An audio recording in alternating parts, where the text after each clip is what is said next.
Hey guys, I'm Urizi. This story is all about what if Naruto's body was possessed by the Nine Tails. The Kyuubi takes advantage of a unique opportunity and possesses Naruto's body. Can the demon cope with a mortal's body? What will happen when Naruto resurfaces? Before we proceed with the story, please like and subscribe to this channel if you liked the video, and don't forget to check the description for the other works of the author if you liked the story. Let's start. Chapter 14, Suspicion? Kyuubi mentally cursed himself. The kid was probably right. The only reason that Kakashi would have loitered around the Hokage's office would be to talk with the Hokage privately. Most likely about Naruto. Which means me. Kyuubi had to act normally, like he wasn't worried. So he went back to the most distant training grounds, the ones he normally used, and trained. He ran. His weights did not clang together while he ran, since they were covered in cloth. It was just as well that no one had noticed them on the mission. Kyuubi didn't need to answer any questions, and though he and Naruto practiced switching while allowing the body to rest, they still could not do it without the body going limp for a second or two, so it would be awkward to let Naruto answer. Kyuubi reached the large tree at the end of the field, turned, and sprinted the other way. The tree was worn smooth in the spot he always tagged it. The bark was gone, and a smooth, light brown wood showed. Kyuubi ran, occasionally throwing kunai or performing a technique. He followed the dirt path that he had made in what had once been a grassy field. Maybe Kakashi needed to talk about something else, or was waiting for someone, Kyuubi thought. But inwardly, he knew that neither of those were the case. Kakashi waited until his team was out of sight. He didn't need them wondering about why he needed to speak to the Hokage in private. Once they were gone, Kakashi walked back into the office. Sarutobi looked up. "Did you forget something, Kakashi?" the old man asked. He looked at the Jonin over the rims of his glasses, which he had just put on to read some papers. "No. I need to speak to you in private." Kakashi shut the door behind him, and sat in the chair in front of the large oak desk. The Hokage set his glasses on the table and leaned back in his chair. "What do you need to talk about?" "It's Naruto. He's been acting strange, given the circumstances. He's had a rough life, Kakashi. It can change people. The fourth had wanted Naruto to be remembered as a hero, but that didn't happen. Naruto is going to be a little different." "It's not that, sir. That might explain why he ran around like a maniac for the entire journey, and why he hardly ever talks. But you recall the fight on the bridge I mentioned in the debriefing?" Sarutobi nodded. "Naruto used the Kyuubi's chakra to defeat the ninja he encountered. He was himself almost immediately afterward, but I think he might have done more than just kill the nin. The body was a little too torn to have been just the dogs in the short time they were there." Sarutobi interrupted, "That is the nature of the seal, Kakashi. The Kyuubi no Kitsune is a vicious creature, and no doubt it attacked the nin, and then the nin's body, until it stopped moving. The seal also lets the Kyuubi occasionally take control if Naruto becomes emotionally disturbed. So it is only natural that the Kyuubi would have come out when Naruto was in mortal danger." "I see. Maybe that can be explained. But later, in the fight with Gatta's men, I left Naruto to make sure that Sakura wasn't overwhelmed while trying to protect herself and Sasuke. During the fight, I felt no demonic chakra, which is not something that can be concealed, as you and I know. While I was returning to help Naruto, I saw 4 men running from where I had left Naruto. They took one look at me and jumped over the edge. I found Naruto among over a dozen bodies. Those 4 were the only survivors of the men that Naruto faced, and that may be only because they ran away. There was never even a hint of demonic chakra, so I can only conclude that Naruto killed all of them himself. He was covered in blood and gore, and did not seem the least disturbed by it, or by the fact that he had just killed more than a dozen men. On the way back, he acted exactly as he had on the way there, running around and occasionally stopping to see where we were on the road." Sarutobi pulled his pipe out from inside his robe. He lit it with an ornate, silver lighter, and took a long draw. After a moment, he expelled the smoke in a long breath. "This is news indeed," he said. "It probably has something to do with the Kyuubi. I'll look into it. In the meantime, don't act any differently around Naruto. It was not his fault that he was sealed with the demon fox, and if Naruto did kill all those people like you said, anything out of the ordinary could put him over the edge. As you command, Hokage-sama. Kakashi walked out of the office, feeling that nothing had really been resolved. Several months later, Kyuubi was making his way towards the Hokage's office for another mission. It seemed that Kakashi had talked to the Hokage, but had not suspected the truth. Kyuubi remembered that the old man had talked to him a few times about how it was okay to let out his emotion from killing for the first time. After the first 2 times, it became obvious that the old man was looking for either a reaction or for a reason for the lack of a reaction. Kyuubi had switched with Naruto shortly before the Hokage showed up one time, and Naruto had weaved a tale about how he had lots of dreams about a large monster killing people, and that this happened so often at one point that he no longer was bothered by death or killing. The old man had bought this, and visited less and less often until he never came anymore. Kyuubi came inside, out of the morning sun. As was usually the case, Sakura and Sasuke were already there. Kyuubi sat down to wait for Kakashi, who, of course, was late. He ignored the enraged screams coming from the pink-haired genin about how it was a disgrace to be so late. Kyuubi thought about recent events. This was their 3rd mission within 2 weeks. Granted, one was retrieving a cat, but the other one was an escort mission, which had relatively uneventful. The only disturbance had been a drunken man who tried to rob them, but had passed out after threatening them with a shovel. Kyuubi was finally up to his 3rd set of weights. He was now wearing enough weights that they weighed more than he did. Kyuubi had, at Naruto's suggestion, practiced 1 day a week without them, and had been exceedingly grateful for that hint.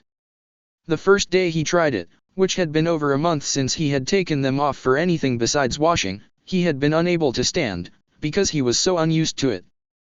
Kyuubi had repaid Naruto for this favor by listening to Naruto's rant about how there was no point wearing weights if you couldn't fight without them. Kyuubi awoke from his reverie when he heard Sakura begin screaming at Kakashi for being late. Kakashi made a pathetic excise about how he had been needed to remove a little girl's kitten from a tree, which made Sakura even angrier. Kyuubi followed them into the Hokage's office. Sarutobi coughed slightly, gently reminding Sakura that she needed to be quiet. Once everyone was listening, he began. Team 7, you are to recover a ring stolen from a local noble by a group of bandits. Bring the bandits back alive, if possible, and be sure to get the ring. It's a gold band with alternating jade and emerald stones set in it.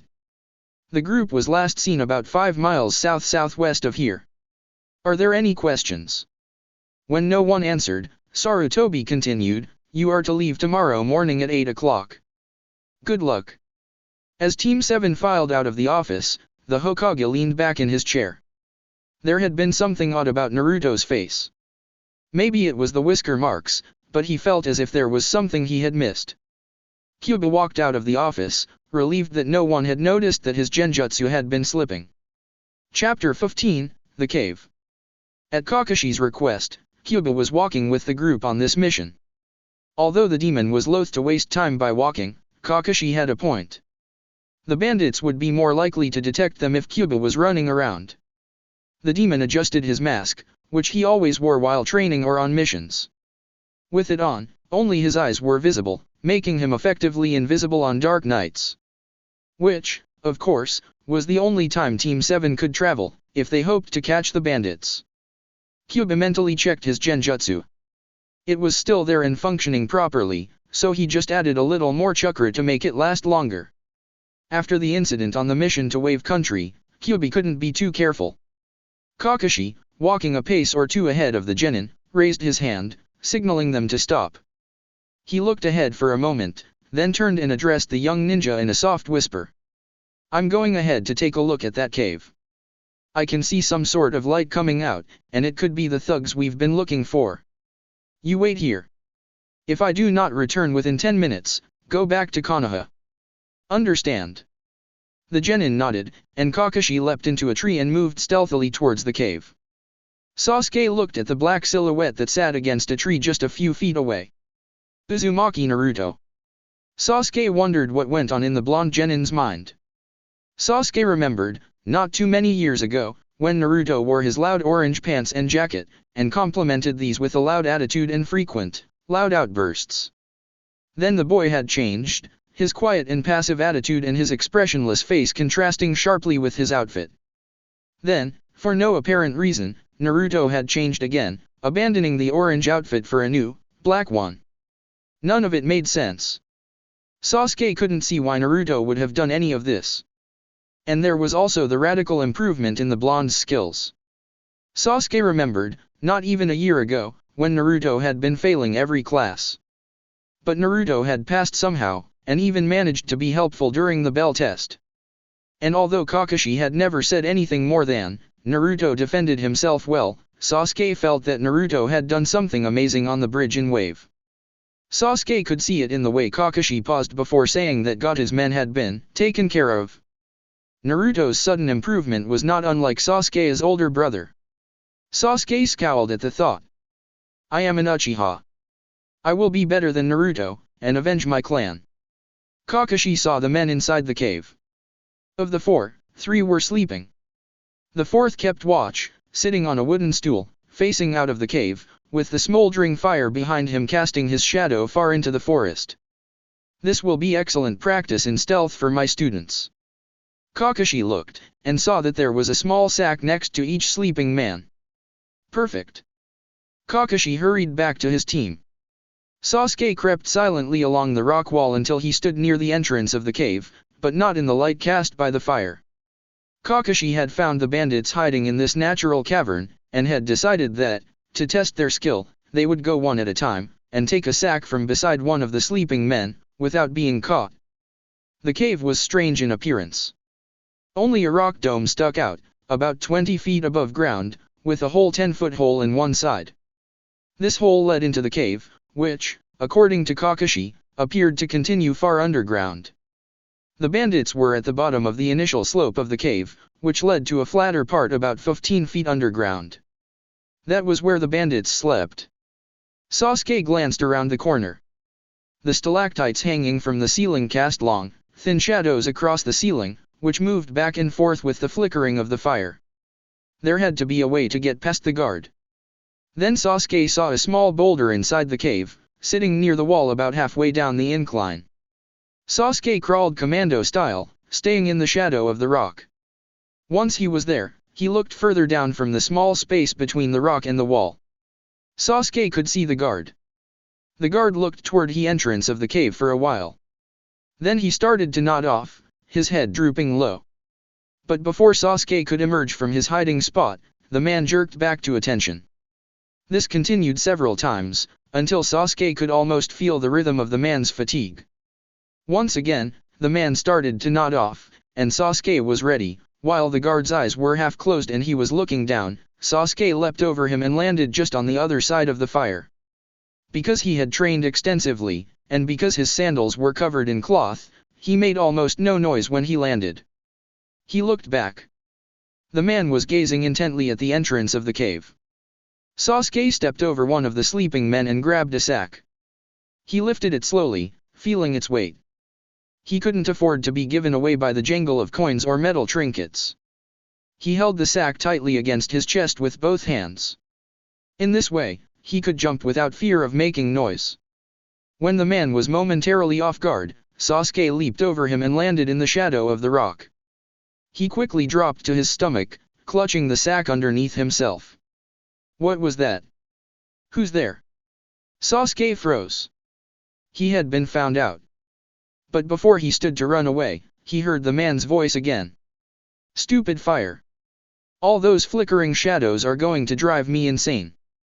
Sasuke smiled, and inched his way out of the cavern. Once he was outside, he jogged back to Kakashi, handing over the sack. Very good, Sasuke. We haven't done much work with stealth, so that was very good. You go next, Naruto. Kyuubi crouched silently at the edge of the cave. How on Kami's green earth was he supposed to get one of those sacks? He knew Kakashi would not send Chenin on missions they were unprepared for. He and Naruto thought for a while. Then they remembered the strange training that Kakashi had made them do after returning from Wave. Sakura hadn't come, as she had done it while Sasuke and Naruto had guarded the bridge. Tree climbing exercises. Good for chakra control. Kyuubi had integrated that into his training, spending about half his time running up and down trees. But this technique was not limited to trees.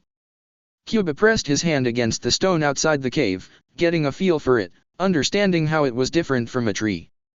Once he was confident of his knowledge, he climbed the rough rock wall until he was above the entrance of the cave. Then he climbed inside. Kyuubi snuck along the roof of the cave. There were numerous stalactites, almost making progress difficult. But their flickering shadows made his black shape unnoticeable.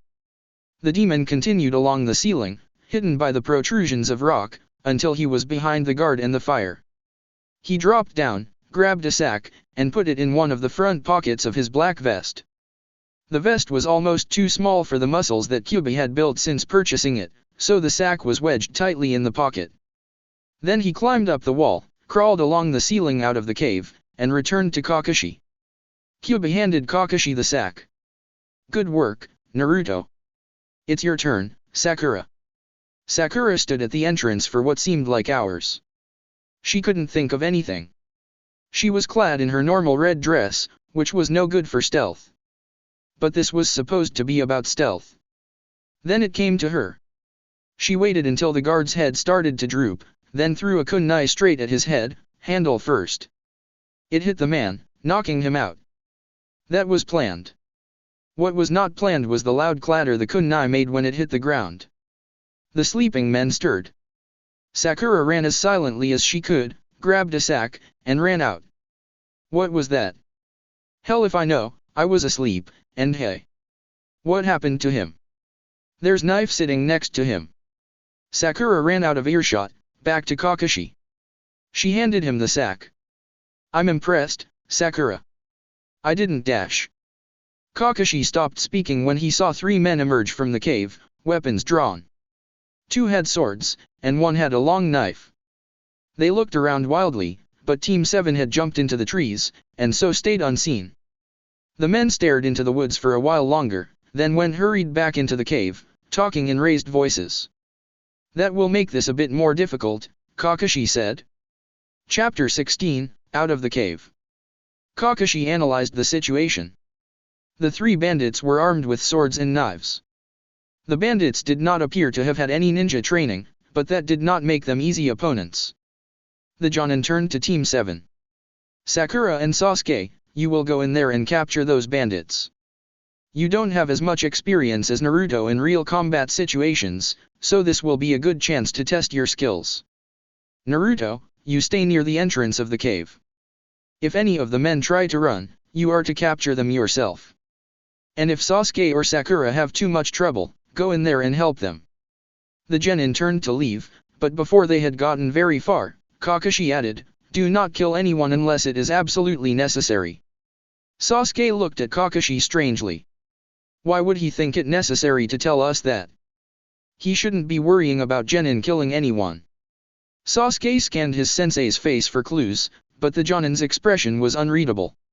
Sakura rolled her eyes. Kakashi-sensei is so transparent when he tries to compliment our skills. Kyuubi flinched, but quickly recovered. Don't worry, sensei, he drawled, trying to sound casual.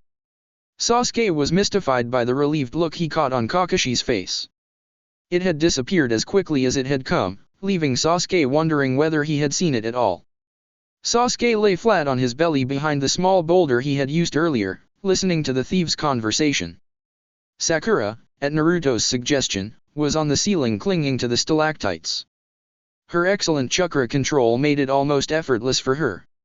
I'm telling you, this is the sort of knife that those ninja types use. Don't be stupid. Any real ninja would have finished the job. That's what I'm saying. We need to leave before they come back to finish us. Look, we can't leave. If that was a real ninja, then we're probably toast anyway. But that knife was probably from some kid playing ninja. Whoever it was hit with the blunt end of the knife, and no real ninja would do that. But what if they were just trying to knock him out? I heard that there is reward for our capture, so dash. Just shut up. I'm not going anywhere, but if you want to leave, fine. Sasuke couldn't make out any specific words from the man's grumbling, but soon saw from the shadows that the men were seated. They talked in low voices. Sasuke leapt up from his hiding spot, drawing a kunai. Sakura, seeing his attack, dropped from the ceiling and pulled out a kunai. "Surrender yourselves," Sasuke commanded, holding his blade out in front of him. The two men drew their swords, and the third his long, serrated knife. Wordlessly, they attacked. Sasuke threw his kunai at one of the swordsmen, but the bandit dodged out of the way. The man with the knife followed the first swordsman towards Sasuke. The remaining thief charged at Sakura.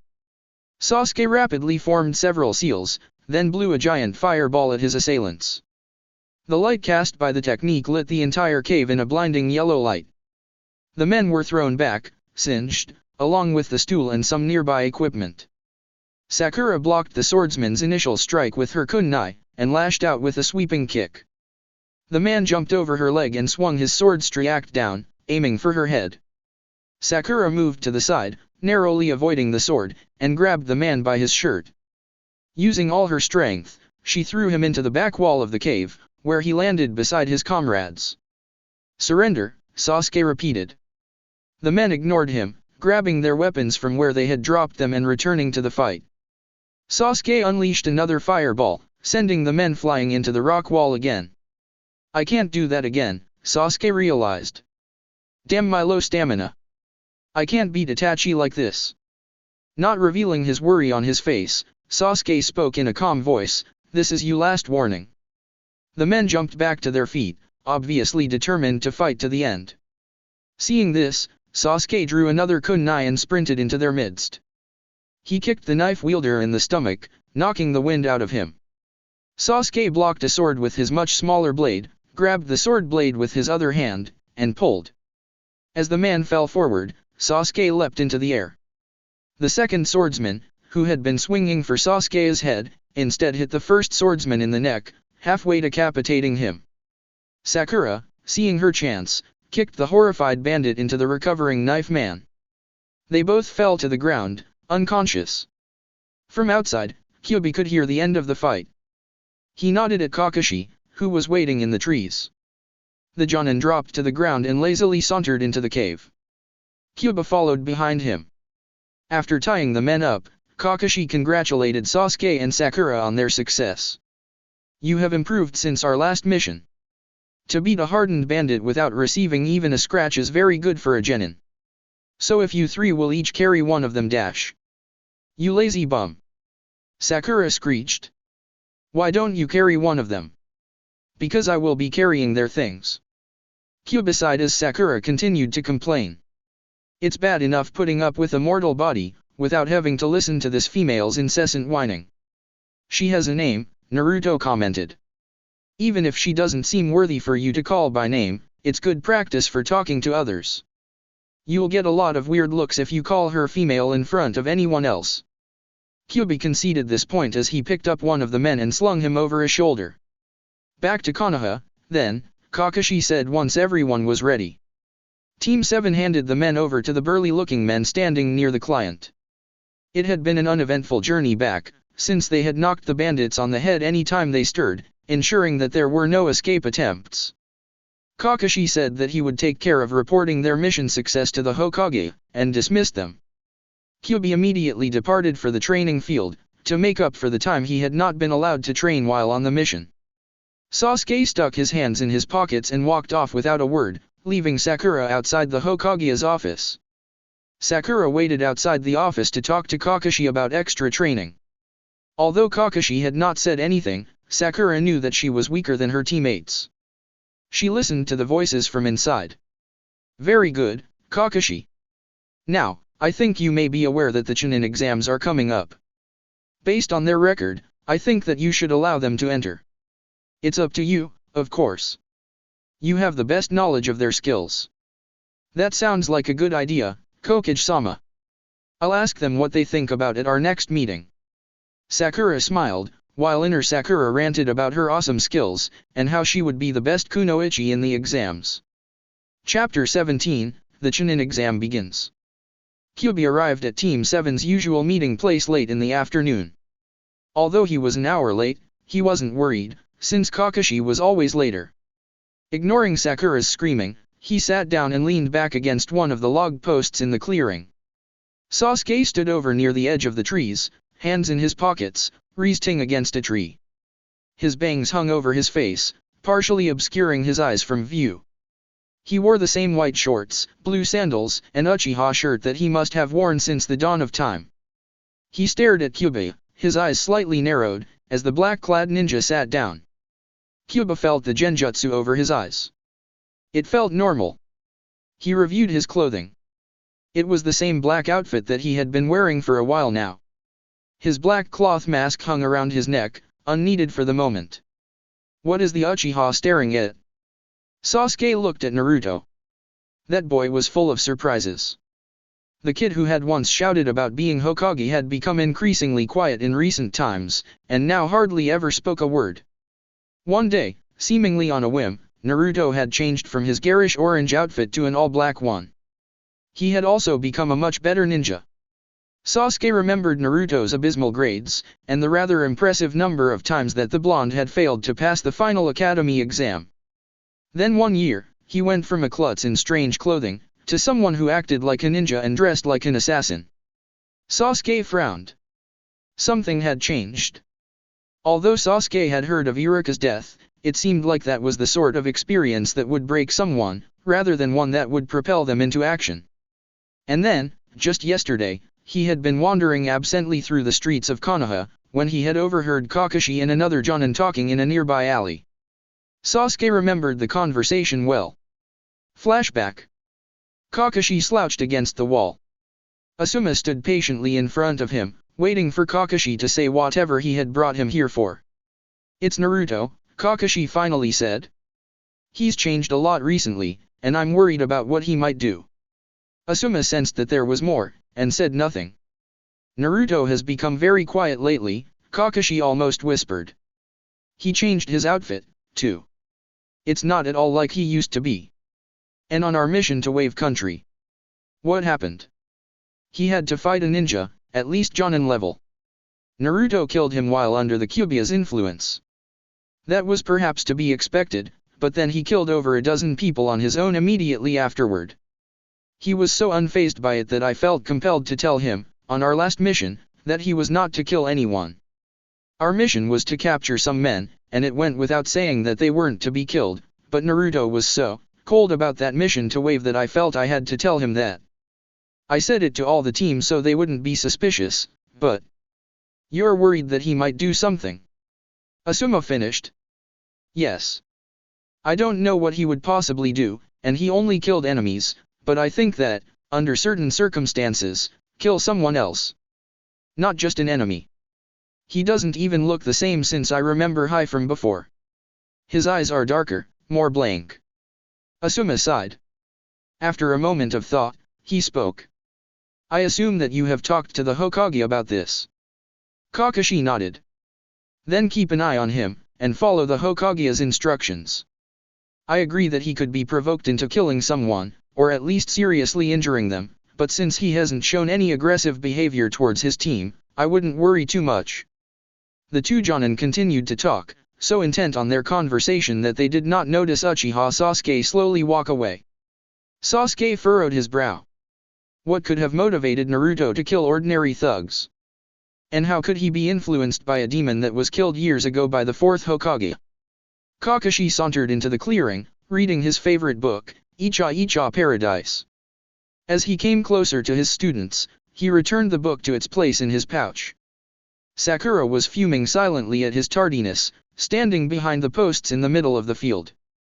Sasuke walked over from his tree, and Kyuubi looked up from his place on the ground. "Sorry I'm late." "For real, this time," he said, seeing Sakura's furious glare. "I had to get these forms for you guys. The Chenin exams are coming in a month, and I think you three are capable enough to compete. If you want to enter, all you have to do is sign these forms and turn them into the Hokage. You already have my permission. If you don't want to enter, that's fine. People have died in the exams, and there is no reason to risk your life if you don't feel that you're ready." Sasuke smirked. Of course he was ready. How could he ever expect to kill his brother if he couldn't even pass the Chenin exams? He took a form from Kakashi. Sakura squealed in delight. Although she had already known about this, it was still exciting when it actually happened. She took one of the forms. Kyuubi paused a moment before taking the last sheet of paper. "I think you all will do well," Kakashi said before disappearing in a cloud of smoke. Naruto ran along the worn path in what he now called his training field. Every so often, Naruto would spend a day in the body, making sure that he could still use it. A half moon shone in what was otherwise a dark night. The first part of the exam started tomorrow. Some sort of written test. Neither Naruto nor Kyuubi were too worried, since Kyuubi had been paying attention in class, even if Naruto hadn't. Naruto stumbled on a rock, but quickly recovered, and kept running. He and Kyuubi had decided to use the fourth set of weights in the past month to be prepared for the exam. It was working, but it was more difficult to run. "That's the point, kid." Naruto smiled at Kyuubi's name for him. After enough complaining, the demon had agreed to stop addressing him as mortal. It was an improvement. Naruto flung a handful of kunai at a tree. Although his aim was lacking, all of his training enabled the kunai that did hit to embed themselves totally into the tree, with only the end of the handle showing. Naruto licked his lips, tasting the blood from his meal earlier in the night. His speed training allowed him to easily catch a deer, provided he removed a few weights. This particular deer had been fairly young, and had been a rather nice meal. It was rare for deer to venture into this part of the forest anymore, since he and Kyuubi preferred them over any other meat. Taking after Kyuubi's example, Naruto had eaten the deer raw. It was another way that Naruto found himself emulating the demon. After so much time spent talking, he and Kyuubi were becoming more alike. Kyuubi now had a general sense of what was normal for humans, and had gained an appreciation for the difficulty humans had in becoming strong. Naruto found himself preferring to eat meat, to the point that he hardly ever ate anything else. He also saw how much easier it really was to kill than to knock someone out, and had developed a tendency to look down on other people, and to refer to them as mortals. Naruto touched the tree's worn trunk, then sprinted the other way. He still had a few hours before they needed to be at the examination. Kyuubi walked into the room, and sat down in his assigned seat in the third row, number 25. He saw that Sakura and Sasuke were already here, seated closer to the front. Looking around, the demon glanced at the people in the room. Then Kyuubi saw him. The signs were unmistakable. The black rings around the eyes, the sandy gourd, the slight aura of killing intent. The Shikaku host. This was going to be an interesting exam. Kyuubi slowly left the room. After listening to the rules of the exam and seeing the difficulty of the problems, he had realized the true nature of the test. The person to his right was one of the Chenin with the answers, who did not even try to hide his answers. Because he knew the examiners were looking, Kyuubi let Naruto look at the answers from his perch in his mind. Because of where he was, Naruto could, with some difficulty, focus on a point that was in Kyuubi's peripheral vision. So Kyuubi got all of the answers from Naruto, and never had to look up. When the 10th question was posed, Kyuubi stayed in the room silently. This is so easy. After more than half of the ninjas had left, the chief examiner had congratulated them on passing. Then the strange woman, Anko, who had crashed through the window, told them to meet at the Forest of Death tomorrow for the second part of the exam. Kyuubi chuckled at the ominous name. The next morning, Kyuubi waited as Anko explained the rules of the test. Kyuubi stood near the back of the crowd of genin, waiting for the exam to start. Naruto was listening, and so Kyuubi just waited impatiently for the end of the rules.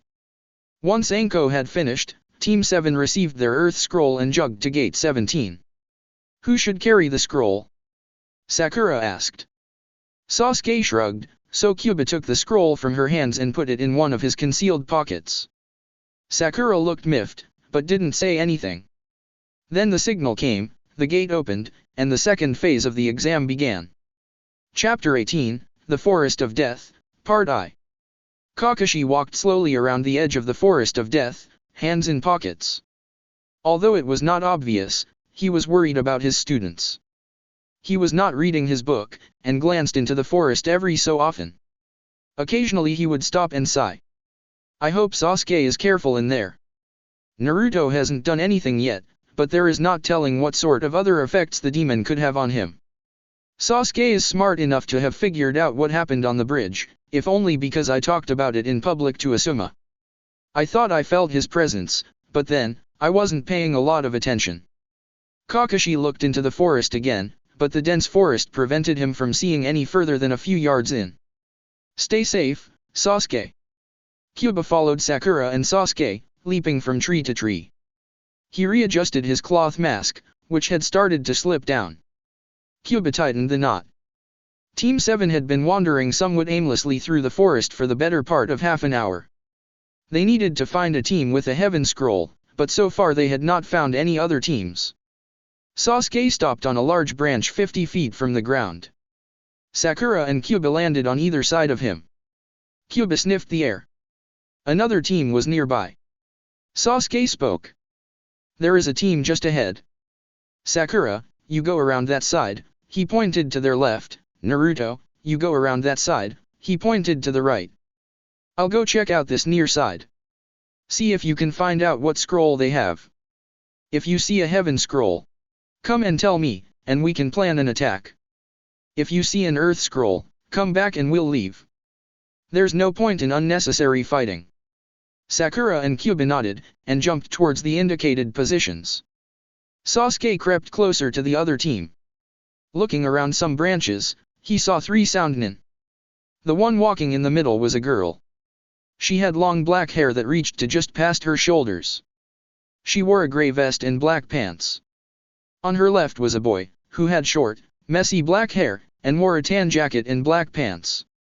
Not much was visible about the guy on her right, whose entire body appeared to be covered in bandages, over which he wore a thick gray coat and thick black pants. The bandages left just enough of a space over the guy's face to allow him to see. Sasuke looked carefully, trying to see where they might have hidden their scroll. After a moment, he saw a slight bulge on the right side of the bandaged boy's coat. Maybe Naruto will be able to see it better. Kyuubi looked at the strange group through the leaves. Thankfully, the leaves were thick enough that they blocked most of the sunlight today, allowing Kyuubi to use his black uniform to better effect. He saw a small bulge on the near side of the coat the mysterious boy was wearing.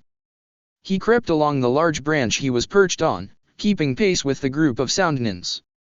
Kyuubi couldn't see into the pocket with the bulge, because the boy's hands were in the way. Suddenly, Kyuubi froze when he heard a loud snap from the other side of the group. The soundnin stopped in their tracks and pulled out kunai. Kyuubi looked down, and saw that the bandaged boy had moved his arm out of the way. The soundnin had a heaven scroll. Sasuke silently cursed. How could Sakura be so stupid? He dropped silently to the ground and crept as close as he dared to the enemy nin, hiding behind a large tree trunk. Sakura did not dare to breath. She had not seen the dead twig sticking out of the branch she had been standing on, and when she had moved to get a better view, she had stepped on it, breaking it with a horribly loud snap. Sakura pressed herself against the tree, and prayed that the soundnin would not come to investigate. I'll go investigate, said Kin, the black-haired girl. Dosu nodded, his stern expression somehow visible despite the amount of bandages obscuring his face. Kin leaped into a tree, and looked around. The sound had come from somewhere around here. Dosu suddenly felt a presence, and spun around to block a kick from a short ninja dressed in all black. The dark ninja punched at Dosu, who leaned back to dodge, then jumped back and flipped over Zaku. Zaku held his arm extended toward the dark ninja, palms out. The strange red gem in the center of his palm glowed briefly. Then a vicious whirlwind sprang out, knocking the black-garbed ninja back into a tree, where he vanished in a puff of smoke. A dozen more identical ninja dropped from the trees. Zaku and Dosu stood back to back in the clearing, prepared for anything. Sasuke saw the first clone attack and get annihilated. When he saw a dozen others begin to attack, he assumed that Naruto had things under control. He went to Sakura's aid. Not that he cared so much for her, but for him to pass required that all of his team make it out. Sakura could hear the sound girl land on a branch on the other side of the same tree she was on. Then she heard a loud noise, like a huge gust of wind. What on earth was that? Sakura peeked around the tree, and saw the other girl distracted by what appeared to be several Naruto clones attack on her teammates. This could be my only opportunity. Sakura threw a kunai straight at the back of the girl's head. It sank deep into the girl's skull. But then a poof of ninja smoke revealed a kunai embedded in a log. Sakura gasped, and turned around in what seemed to be slow motion. The sound girl smirked evilly as she threw her kunai at the surprised pink-haired kunoichi. Kin smirked as she threw her weapon at the hopelessly surprised girl. What a pathetic excuse for a kunoichi. Her smirk froze awkwardly on her face, however, when another kunai came from behind her and deflected her kunai.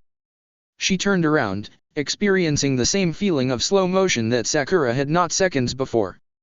She saw the bottom of a blue sandal, and a pair of fierce red eyes with strange comma markings in them, right before she saw nothing at all.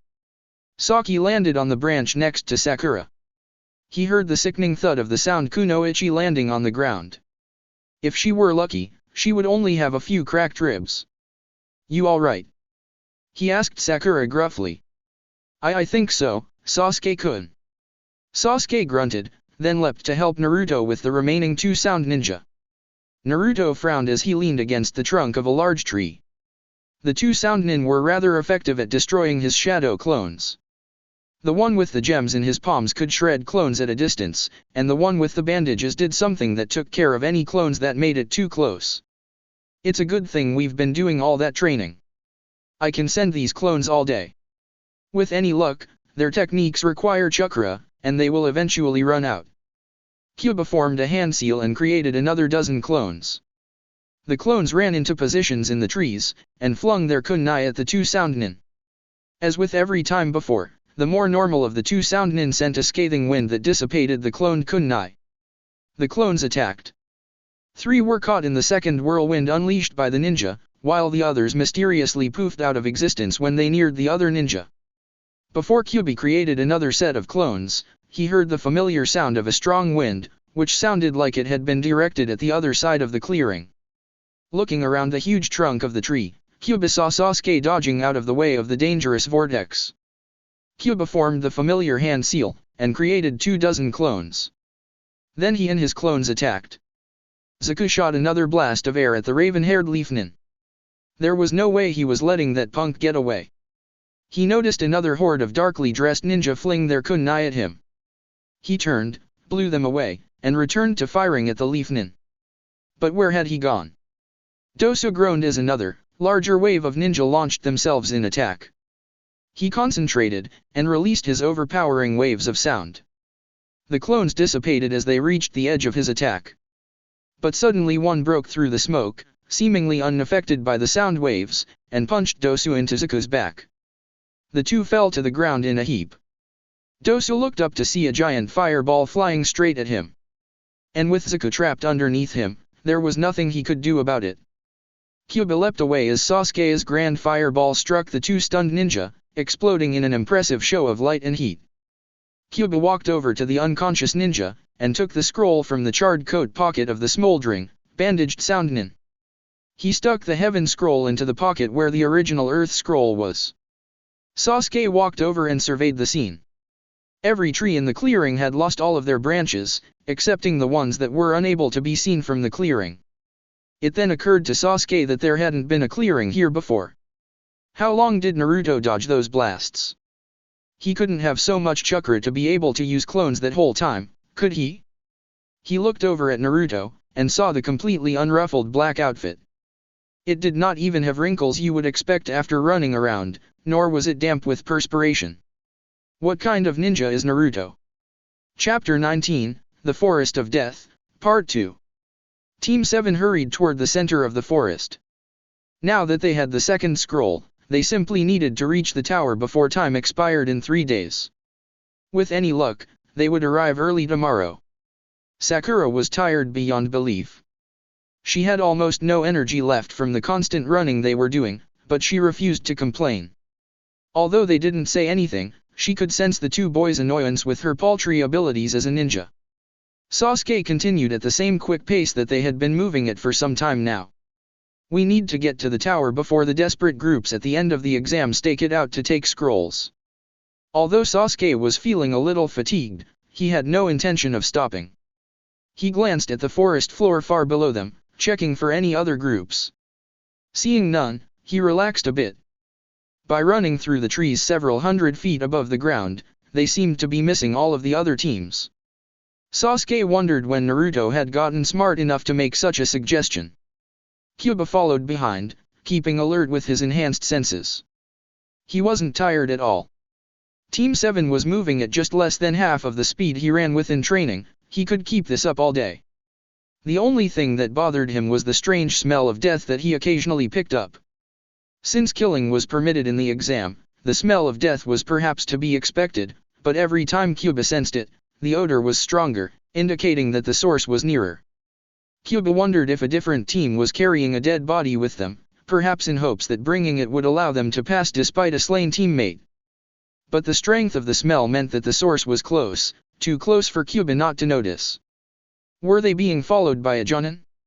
Why would a Jonin be carrying a dead body? Suddenly the smell became much stronger.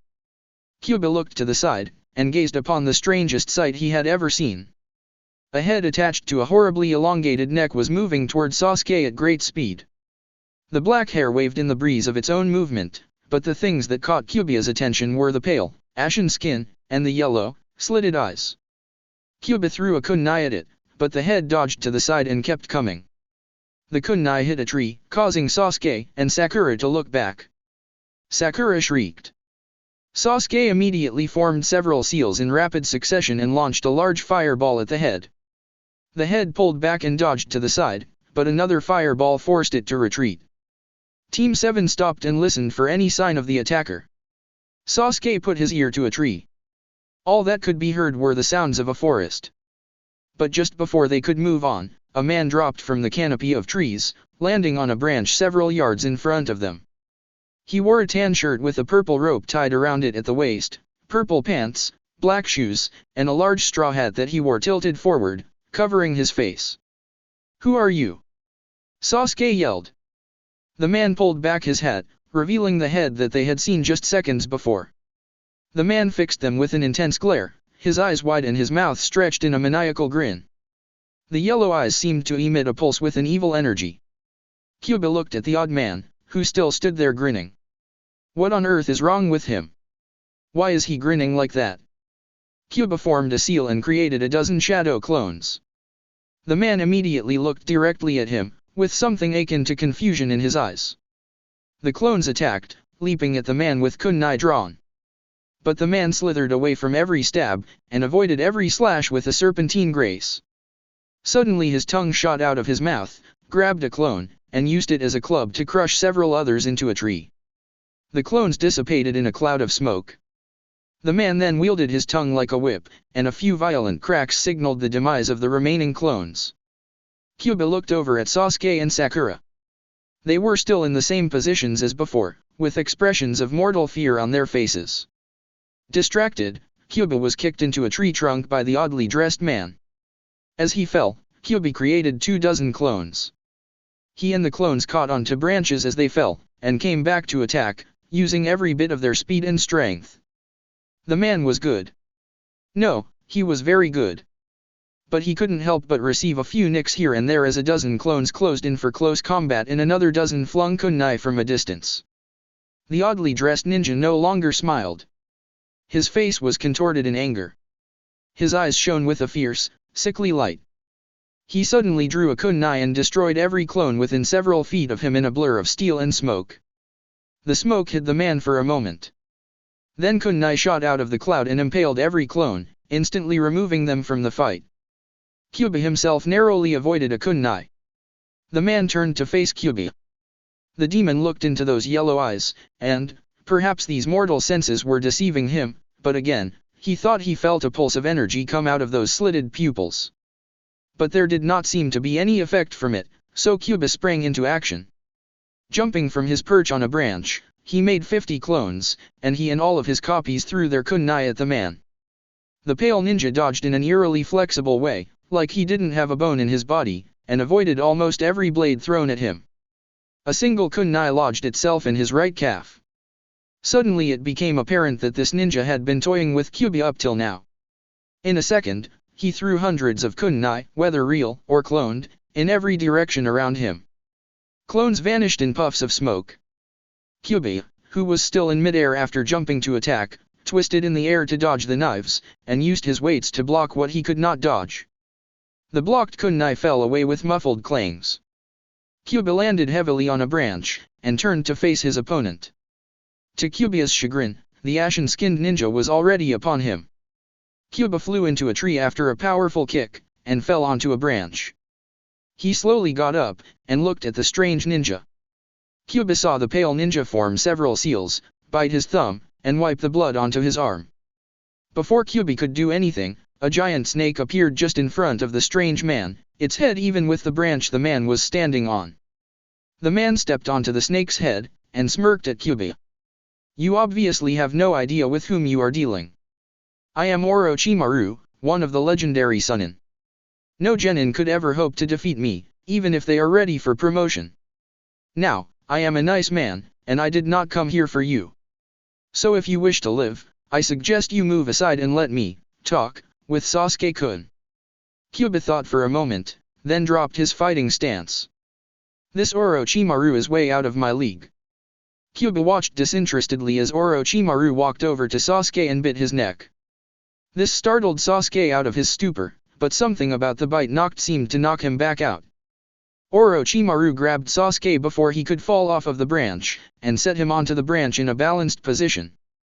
Sakura suddenly flinched, and jumped to her feet.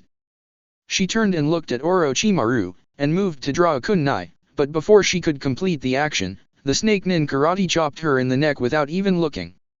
Sakura fell unconscious to the ground several hundred feet below. Naruto had been watching the fight with interest from within his own mind. But he was troubled by Kyuubi's sudden surrender. Naruto thought to himself, "I know that Orochimaru is strong, but it's wrong to just abandon Sasuke like that. But we do what we must to survive." Naruto watched as Orochimaru bit Sasuke, and then as he knocked Sakura unconscious in one blow. "Kyuubi, we need to do something about this. He just took out our team." "No," Kyuubi replied. "We need to survive, and this guy is strong. If I don't have to fight him, I won't." "Kyuubi, you saw what he just did. What if he comes for us later? You barely caught him the first time, and if he comes again, you might not see him in time." Kyuubi was about to speak, but he was cut off by Orochimaru. "Now then, you didn't really think that I'd let you live after you put me through all that trouble, did you?"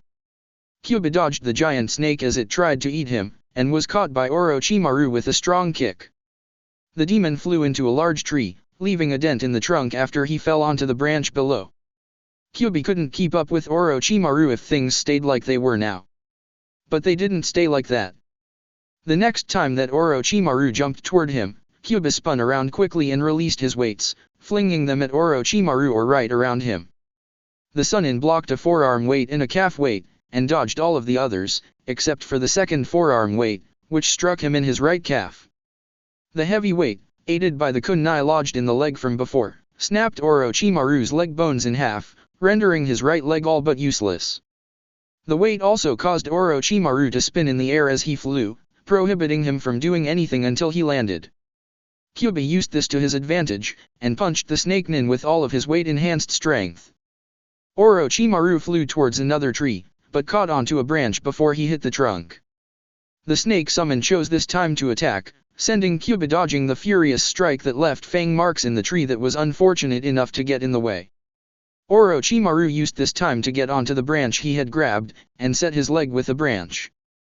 He tested it out while Kyuubi fought the snake. The snake charged at Kyuubi yet again. The demon dodged to the right, raking a kunai across the snake's side as it passed. The snake reared up in pain, and struck down on Kyuubi. The black-clad boy jumped to the left, flinging a kunai at the snake as he left the tree. The blade pierced the snake's eye and lodged itself in the brain. The enormous snake writhed in agony, crashing into trees for a few seconds before it disappeared in a cloud of ninja smoke. Orochimaru leapt silently into the air, kunai drawn, toward Kyuubi, who had just landed on a large branch just out of reach of the snake's death throes. Kyuubi assumed that Orochimaru was still tending his leg, and so was unaware of the snake nin's presence until a kunai was stabbed into his back. Kyuubi screamed in pain, falling off the branch onto another below. Orochimaru dropped onto the branch, and looked at the dark ninja that was curled against the trunk of the tree in the fetal position. Pathetic. Is this what I was fighting? Kyuubi turned and looked at the snake nin, who was framed from behind by a giant, ancient tree. The demon realized that he was outmatched. I'm going to die. What? I cannot die. I will not allow it. The tree stood almost 1,000 feet high, with hundreds of larger branches, and thousands of smaller ones. It had sprung from a seed long before the founding of Konoha.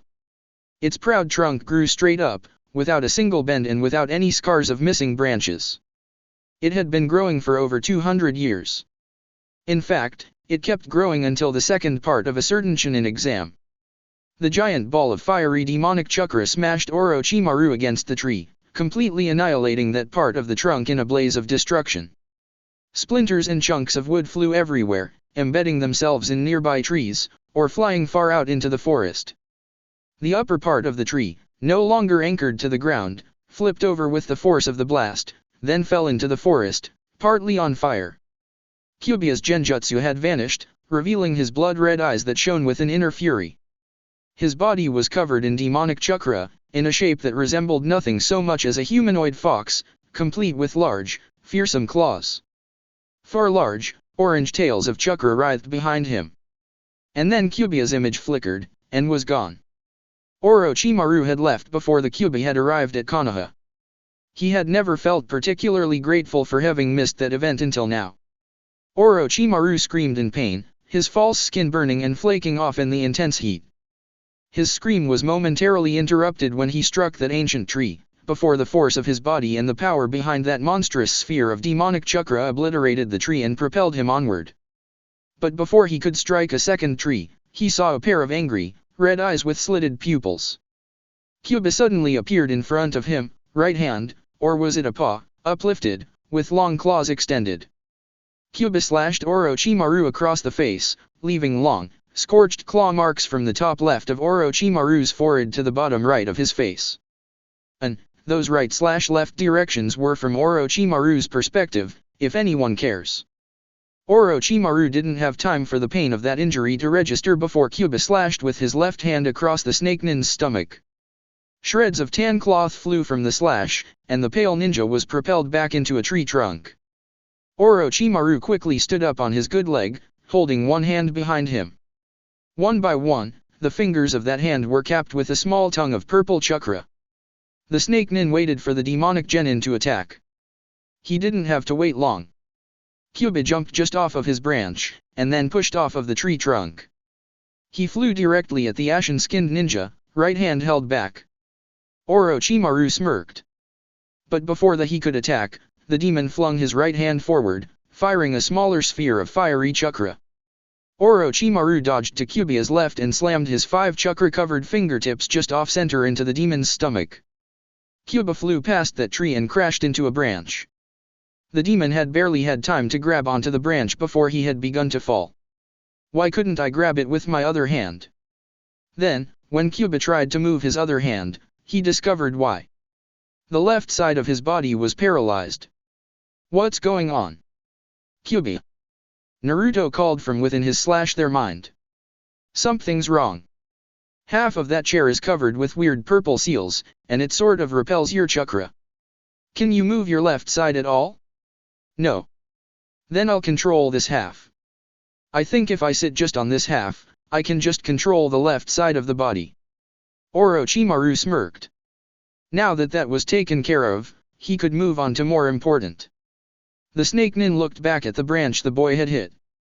What on earth? Orochimaru moved to the side just in time to avoid a third slash from the demon's orange claws. Kyuubi landed on a branch, and turned around, revealing a figure that, if it was possible, was even more intimidating than before. The right side of Naruto's body was covered in the same fiery chakra, while the other was completely normal. The boy's eerie gaze, with one red eye and one blue eye, would give most people the creeps. Orochimaru was not most people. He was intrigued at the strange failure of the 5-season seal. It seems that I did not strike the middle of his stomach. Having to dodge to the side threw my aim off by just a hair, but that was apparently far enough off to cause the seal to lose much of its effect. Naruto awkwardly drew a kunai from the pouch on the opposing leg. He and Kyuubi slowly tried to adjust to this new way of moving. Orochimaru looked at the strange sight of the half-empowered boy. It was only by luck that he managed to break my leg, and it was only that which prevented me from killing him. Oh well, I've spent too much time playing here. I think I'll leave before I have to entertain Konoha Zumbu as well. Orochimaru turned to leave. And where do you think you're going? Naruto/Kyuubi shouted in a voice that sounded like two people speaking at once, one voice a deep growl, the other a cold, high voice. Orochimaru looked back at the demon/boy. I'm done playing with you. I have other things to do. Kyuubi roared and charged at Orochimaru. But when he slashed across the snake nins retreating back, the pale ninja's form dissolved into mud. Orochimaru had already left. Kyuubi growled in frustration, then fell unconscious to the ground below, having pushed this frail human body to the limits of its tolerance to demonic chakra. Kyuubi scowled from within his cage. What had that pale freak done to them? What sort of technique could keep him from manifesting his chakra? Naruto had already told him that the seal only seemed to affect demonic chakra. Naruto walked up and touched the chair, and moved his hands over the seal, but couldn't feel anything. It looked like Naruto was going to have to take the body for a long time. Hey, don't be so unhappy. We might be able to get the seal removed by someone in Konoha? Think, Naruto. What would someone say if you walked up and asked them to remove a seal so that you could use demonic chakra again? Anyone who would know how to remove the seal would already know about me? Who on earth would intentionally allow my chakra better access to your body? Miles away, just outside a women's bathhouse, Jiraiya sneezed. Sakura woke up with a start. Where was that strange ninja? Sudden pain from new bruises told her that she must have fallen to the ground after that ninja struck her. She jumped up and looked around. She didn't see him. There was nothing but the darkness of night, broken only by the soft glow of the moon. Sakura relaxed, but then stiffened as she realized that she did not know where her team was, either. Then she saw a blue sandaled foot sticking out from a bush. Rushing over, she almost cried when she saw Sasuke lying unconscious. But once she had gotten there, she could also see around a large tree, and thus she noticed something else. The forest of death was on fire. Flames from the most ancient of trees had spread to others, and now the forest was beginning to catch on fire. Sakura shook Sasuke, trying to wake him up. Sasuke murmured in his sleep, but nothing more. Then Sakura saw Naruto laying another few yards away. She ran over and shook him. Wake up, Naruto. We need to get out of here. Naruto opened his eyes, then groaned as a wave of pain hit him. Half of his body no longer had the phenomenal healing rate that he was used to having. Come on, Naruto. You need to carry Sasuke-kun, and we need to get out of here before the fire spreads. Fire? Oh. Kyuubi. Don't blame me, that snake freak started the fight. Kyuubi, that sounded childish. Don't lecture me, kid. That's better. Naruto got up, trying to ignore the stabbing pain in the entire left side of his body. He hurried around the area, picking up his weights and replacing them into their proper positions, then walked over and picked Sasuke, slinging the boy over his good shoulder. With his left hand, Naruto readjusted his mask, which was almost in tatters after the fight. Kyuubi's fiery aura hadn't helped, either. Naruto followed behind Sakura as she navigated her way to the tower, using the stars to find her way. Not long after, Sakura had a most unpleasant surprise. She and Naruto had been running along the ground to save energy, and had hoped that they would not run into anyone. But this was not to be. Suddenly, they entered a clearing, where another team was sitting around a fire. Sakura and Naruto stopped dead in their tracks. The other team looked their way. Gaara looked at the leaf nin that had just come into the clearing. We already have both scrolls, so fighting is pointless. Kill them anyway. Kill them. Drink their blood. Gaara ignored the voice in the back of his head, and kept his stoic gaze directed at the pale, pink-haired ninja and the disheveled, battered boy dressed in black. Temari looked up at the newcomers. What kind of ninja are they, if they aren't paying enough attention to notice our fire before they stumble into the clearing? Kankura glanced at the leaf nin, then looked back at the fire. Oi, who do you think you are, barging into our campsite like that? You're lucky we already have both scrolls, or you'd be in a lot of trouble right now. The pink-haired Chenin smiled nervously. Sorry to bother you. We'll be leaving now. No. Everyone looked at the small, red-haired boy who had just spoken up. Look at the pretty moon. It will make such a good background for a little slaughter. Kill them. Not yet. Just one, then. Kill that stupid girl. Make her scream. Cover the grass in her blood. Gaara tuned out the voice. What are you running from? Sakura paused, but decided that she could answer that. We ran into a strange guy with pale skin and yellow eyes. He looked at us, and then all of the sudden, I felt like I was dying, over and over.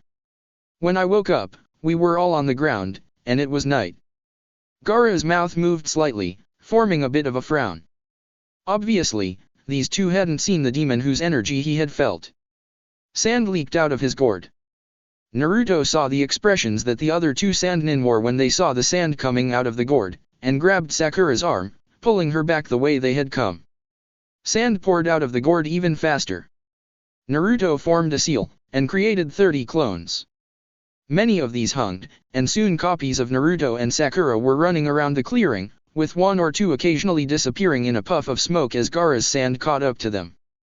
Naruto and Sakura ran towards the tower, glad to have gotten out of that situation, when the same strange redhead appeared in front of them, materializing out of sand that had sprung up from the ground. Naruto gave Sasuke limp body to Sakura. Sasuke occasionally groaned, and a small wisp of purple chakra would come from the mark on his neck. Sakura hefted the raven-haired boy to her shoulders, then jumped back into a tree, hoping that Naruto would get them through this. Gaara looked at the dark boy. Obviously, he had no idea who he was dealing with if he was foolish enough to stop running from Sabaku no Gaara. Naruto dropped into a fighting stance. He was tired, and would have to take his weights off again if this fight was going to last very long. Thanks to Kyuubi, however, the right side of his body was in perfect condition, lessening the effects from his last battle. The left side of his body was the worse for wear, but would hold up. Suddenly sand shot out from Gaara towards Naruto. The Leafnin dodged to the side and rushed at the boy who looked at him with such a cold expression. His punch, however, was blocked by a wall of sand that sprang up just before he could make contact. Naruto punched and kicked and stabbed, but every attack was deflected by a new wall of sand that would appear, take the hit, and dissipate.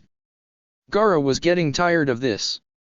He flung sand in every direction, sending the dark ninja back several yards. Then the sand made its way as a huge wave toward the unfortunate Leafnin. Goodbye, ninja of Konoha, Gaara thought. Finally.